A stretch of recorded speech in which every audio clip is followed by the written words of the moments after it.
Ready, start. उपसभापति महोदय, जैसा कि कहा गया है कि संघ लोक सेवा आयोग एक बहुत ही महत्वपूर्ण संस्था है और हमारे देश की जो अखिल भारतीय सेवाएं हैं उसकी परीक्षा, साक्षात्कार और उसका चयन उसके हाथ में है। यही बात है कि यदि हमको स्वतंत्र रखना है तो इसके स्टेटस को भी कायम रखना पड़ेगा। यह खुशी की बात है कि हमारे देश के लोगों का आमतौर से अधिकांशतः यह विश्वास है कि यह संघ लोक सेवा आयोग या प्रदेश सेवा आयोग जो चयन करते हैं, परीक्षा लेते हैं, उसमें मेरिट को ही प्राथमिकता दी जाती है और कहीं कहीं लोगों की यह धारणा जरूर बनती जाती है कि वहाँ पर भी कुछ लोग हैं जो वैसे ही चले जाते हैं। मैं चाहता हूँ कि इस तरह की धारणा नहीं होनी चाहिए। अभी हमारे एक मित्र ने उनके स्टेटस के बारे में बात कही। मैं उस बहस में नहीं जाना चाहता हूँ। उसका स्टेटस मुख्य न्यायाधीश का हो, हाई कोर्ट के जज का हो या सचिव का हो, मगर यह बात सही है कि उनका स्टेटस ऐसा जरूर होना चाहिए ताकि बड़े से बड़ा अफसर उन पर भी कोई काम करने के लिए दबाव न डाल सके, क्योंकि अगर हम मुख्य न्यायाधीश का स्टेटस बना दें तो वह इसी तरह का होगा जिस तरह की बात देश के अंदर बनती जा रही है। श्रीमान तनख्वाह बढ़ाने की प्रतियोगिताएं हमारे देश में अधिक होती हैं। उस प्रतियोगिता में हम कहाँ जाएंगे, यह देखने की बात है। मुझे खुशी है कि जितने अनुसूचित जाति के हमारे विद्यार्थी हैं वे काफ़ी तादाद में अखिल भारतीय सेवाओं में आने लगे हैं। मैं आंकड़ों में ज़्यादा नहीं जाऊंगा। यदि आप देखें 1963 में जहां वे 56 की तादाद में थे, 1971 में 256 की तादाद में हो गए।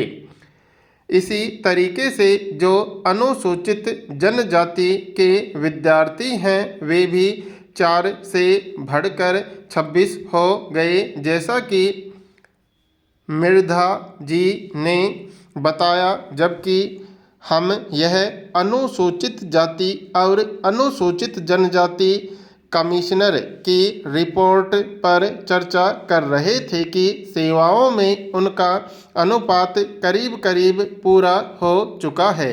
मुझे इस कमीशन की रिपोर्ट पढ़कर खुशी हुई कि 25 से 45% अनुसूचित जाति के विद्यार्थी ऐसे हैं जो आम लोगों के साथ प्रतियोगिता करने में क्या कामयाब हो रहे हैं और बाकी में थोड़ा बहुत स्तर नीचा करके ले लिया जाता है ताकि वे आगे चलकर अपने स्तर को ऊपर ला सकें।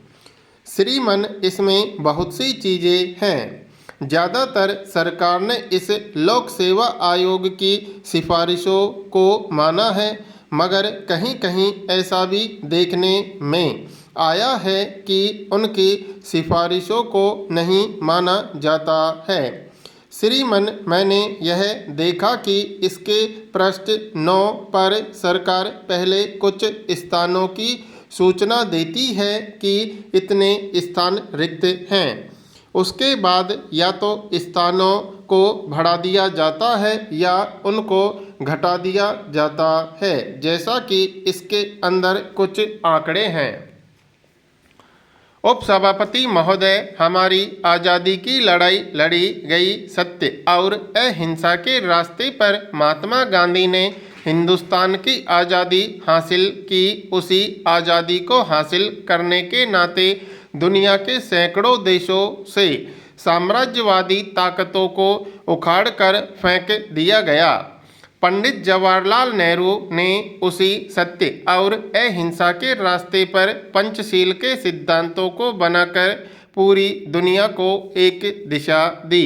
संयुक्त राष्ट्र संघ में 1954 में जवाहरलाल नेहरू ने बोलते हुए कहा था कि दुनिया में आणविक हथियारों को मिटाना होगा और जो जैसा आणविक हथियारों पर खर्च हो रहा है वह दुनिया के विकास पर खर्च करना होगा।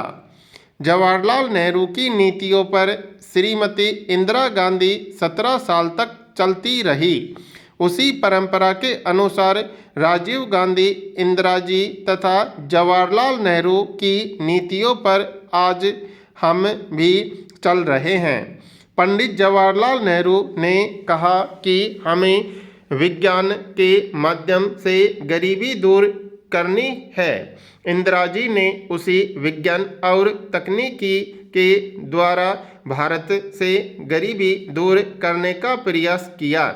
राजीव गांधी ने यह कहा कि उसी तकनीकी क्रांति को प्राथमिकता दी जाएगी। राजीव गांधी ने कहा कि अपने हिंदुस्तान की परिस्थितियों के अनुकूल अपने सीमित साधनों के माध्यम से हमें अपने देश को आगे बढ़ाना है। मैं विरोधी दलों के नेताओं से पूछना चाहता हूं, दुनिया का एक भी ऐसा देश वे बता दे जिस देश में लोकतंत्र भी हो, समाजवाद भी हो, धर्मनिरपेक्षता भी हो, राष्ट्रीयता भी हो। मैं यह जानना चाहता हूँ विरोधी दलों के नेताओं से कि ऐसा दुनिया का विशाल देश जो उन नीतियों पर, सिद्धांतों पर चला हो, रूस और चीन के देशों में पेट की आज़ादी है।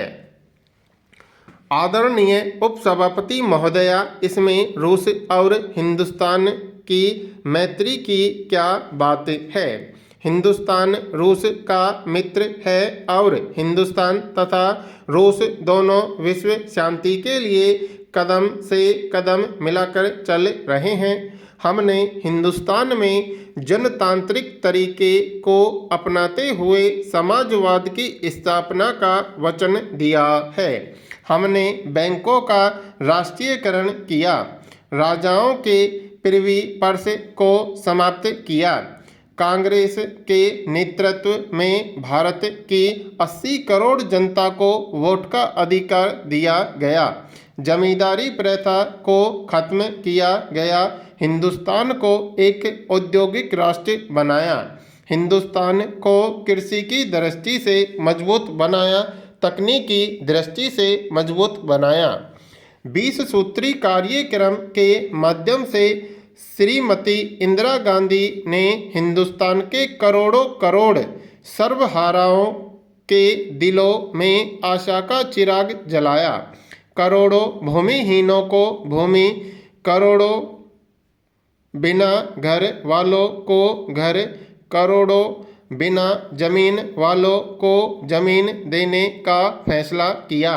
हिंदुस्तान के 3000 वर्ष के इतिहास में दिल्ली के किसी हुक्मरान ने भारत की सर्वहारा जनता को देश की दौलत में हिस्सेदारी देने का सिद्धांत स्वीकार नहीं किया था। इंदिरा गांधी विश्व की पहली नेता है। दिल्ली की हुकूमत पहली है जिसने फरमान जारी किया कि 20 सूत्री कार्यक्रम के माध्यम से करोड़ों लोगों को भागीदार बनाया जाए।